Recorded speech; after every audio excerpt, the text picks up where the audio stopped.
پروری، غریب پروری. غریبوں کا بھی دل نہیں کرتا غریبوں سے دوستی کرنے کو، وہ بھی کسی تگڑے بندے سے. غریب 3-4 غریب مل کے ایک غریب کی مدد کرنی شروع کرے نا تھوڑی تھوڑی، تو ہمیں وزیروں، مشیروں، ایم پی، ایم این اے کی ضرورت ہی نہ رہے. امام حسین گزر رہے تھے. امام زین العابدین فرماتے ہیں کچھ لوگ زمین پہ بیٹھ کے روٹی کھا رہے تھے، تو انہوں نے امام صاحب سے کہا حضور آ جائیں.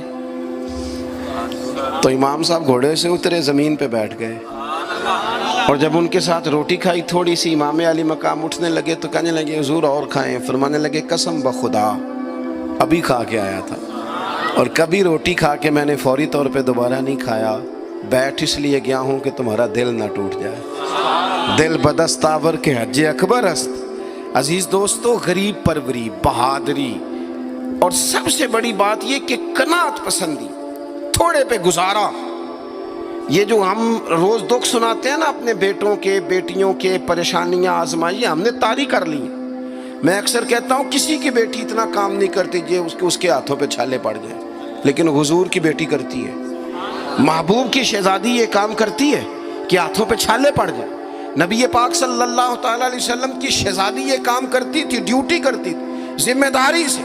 اور کنز المال میں وہ چمکتے دمکتے لفظ حدیث کے موجود ہیں کہ اونٹ کے بالوں کی بنی ہوئی چادر اوڑھ کے سیدہ فاطمہ چکی پیس رہی. محبوب نے دیکھا، آنکھوں میں آنسو بھی آئے. پتہ فرمایا کیا؟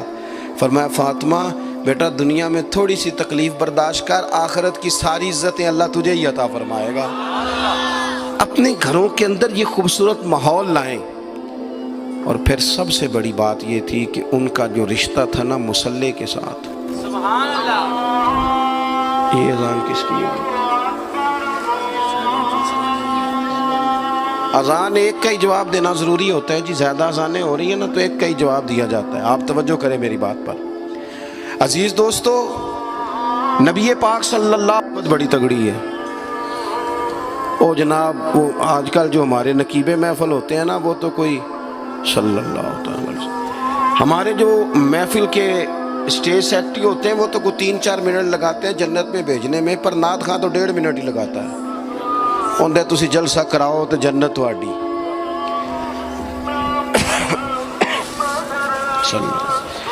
یاد رکھیں کہ نسبت کی مضبوطی ایک بڑی عظمت ہے. اللہ والوں کی نسبت بڑی چیز ہے، اور خدا دے یہ دولت تو یہ بڑی چیز ہے، یہ بڑی چیز ہے. یاد رکھ لے میرے عزیز کہ جب آپ کا رشتہ اگر نسبت تگڑی ہے تو عبادت کرنے سے تو اور تگڑی ہو جائے گی، مصلی پہ بیٹھنے سے تو اور مضبوط ہو جائے گی. آپ نبی پاک علیہ السلام کے گھرانے کا ترک دیکھیں تو وہ عبادت سے بڑا ان لوگوں کا شغف ہے، اللہ اللہ کرنے سے بڑا ذوق ہے. ہم نا پہلے بھی کمزوریاں کافی تھی، پر جب سے موبائل آیا نا یہ موبائل تسبیح کی جگہ پہ آیا ہے. ہاتھوں میں تسبیحاں ہوتی تھی جہاں موبائل آئے. مصلی کی عبادت، ریاضت کمزور کر لی ہم نے. رسول پاک صلی اللہ علیہ وسلم کا اپنا طریقہ یہ تھا کہ حضرت عائشہ صدیقہ رضی اللہ تعالیٰ عنہ فرماتی ہیں کہ حضور نے ساری رات نماز پڑھی اور قدم شریف میں ورم آ گیا. کبھی آیا ہمارے پہ پیروں میں ورم عبادت کر کے؟ ساری رات نماز پڑھی، قدمین شریفین میں ورم آ گیا. اور جب قدموں میں ورم آ گیا نا تو فرماتی ہیں میں نے عرض کی یا رسول اللہ آپ کے تو صدقے اللہ اگلے پچھلوں کے گناہ معاف کرے گا، اور آپ اس قدر زیادہ آہوزاری کرتے ہیں. تو نبی پاک علیہ السلام نے فرمایا عائشہ تم نے کہا ہے نا اللہ میرے اوپر بڑا مہربان ہے، اللہ بڑا کریم ہے، اس نے مجھے رسولوں کا امام بنایا ہے، اپنا محبوب بنایا ہے، تم ہی کہہ رہی ہو نا یا رسول اللہ؟ ہاں. تو فرمایا پھر میں اپنے رب کا شکر گزار بندہ نہ بنوں. حضور کثرت سے عبادت کرتے. سیدہ فاطمہ رات کو زیادہ وقت مصلی پہ گزارتی. حضرت امام حسن اور حسین لمبی عبادت کرتے. 9-10 محرم کی درمیانی رات تھی. عمر بن سعد امام علی مقام کے پاس آیا، آ کے کہنے لگا حسین 2 ہی باتیں ہیں، یا جنگ کریں گے یا آپ بیعت کریں گے. تو امام حسین فرمانے لگے اس طرح کرو، ایک رات کی مہلت دو، صبح بتاؤں گا. امام صاحب نے اسے کہا، وہ چلا گیا. حضرت عباس بن علی، یہ حضرت علی کے صاحبزادے ہیں، میدان کربلا میں حضرت مولا علی کے 4 اور بیٹے بھی شہید ہوئے. ایک حضرت عباس، ایک حضرت ابو بکر بن علی، ایک حضرت عمر بن علی، ایک حضرت عثمان بن علی. یہ نام دیکھو کیسے شاندار. اور یہ نام حضرت علی نے نام رکھے اپنے یاروں کے نام پہ ہم نام رکھے. خلفائے ثلاثہ سے عقیدت بتاتی ہے ان کی کتنی. تو حضرت عباس رضی اللہ تعالیٰ عنہ نے آ کے سیدنا امام حسین کی خدمت میں عرض کی، حضور آپ نے جو فیصلہ کرنا ہے نا سویرے، مجھے ابھی پتہ ہے، آپ نے بیعت تو کرنی نہیں، ہونی تو جنگ ہے.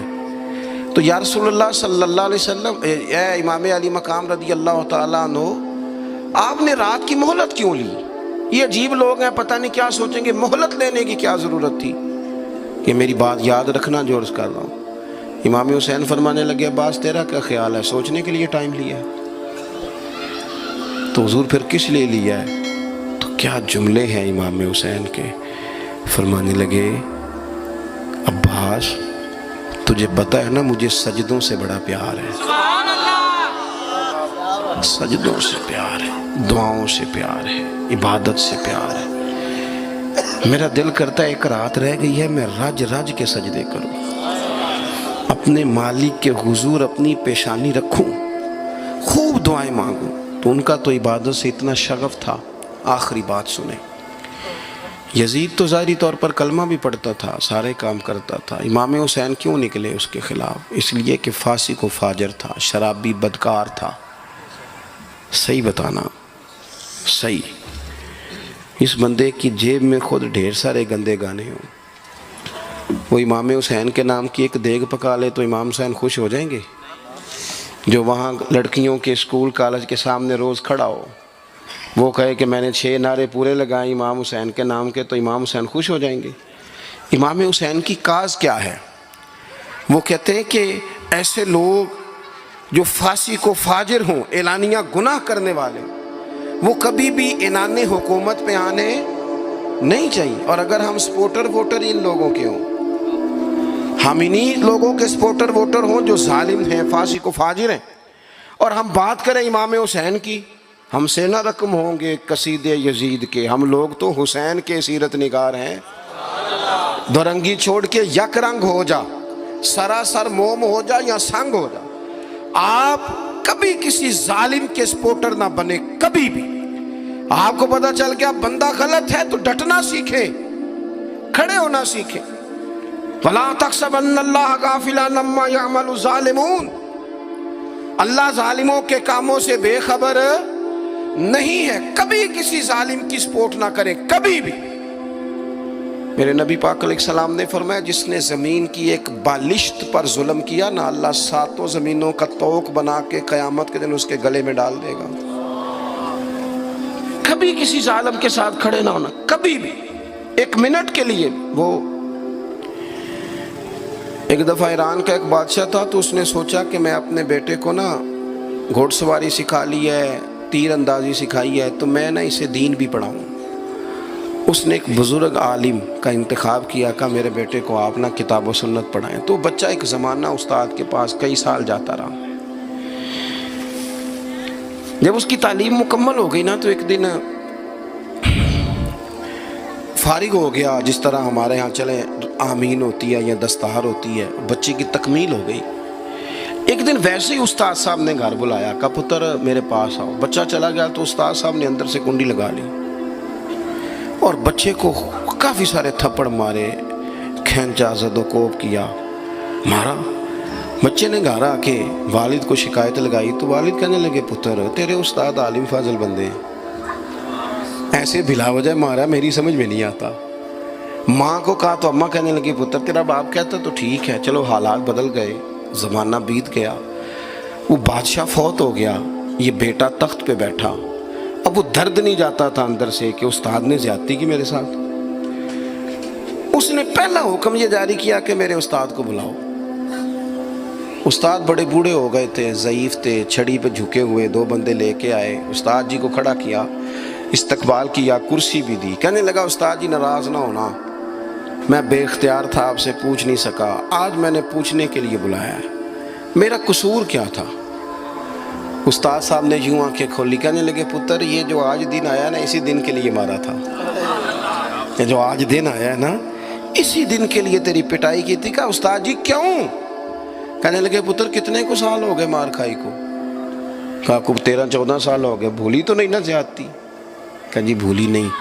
فرمانے لگے اس لیے ہی تجھے مارا تھا کہ ایک نہ ایک دن تو نے باپ کی جگہ پہ بیٹھنا ہے، پتر خیال رکھنا اگر میں نے تیرے ساتھ کوئی زیادتی کی تھی تجھے 14 سال نہیں بھولی تو بھی کسی کے ساتھ نہ کر بیٹھنا، اسے قیامت تک نہیں بھولے گی، اور ایک عدالت صبح قیامت بھی لگے گی، پھر وہاں جواب دینا ہے ثم لتسألن یومئذ عن النعیم۔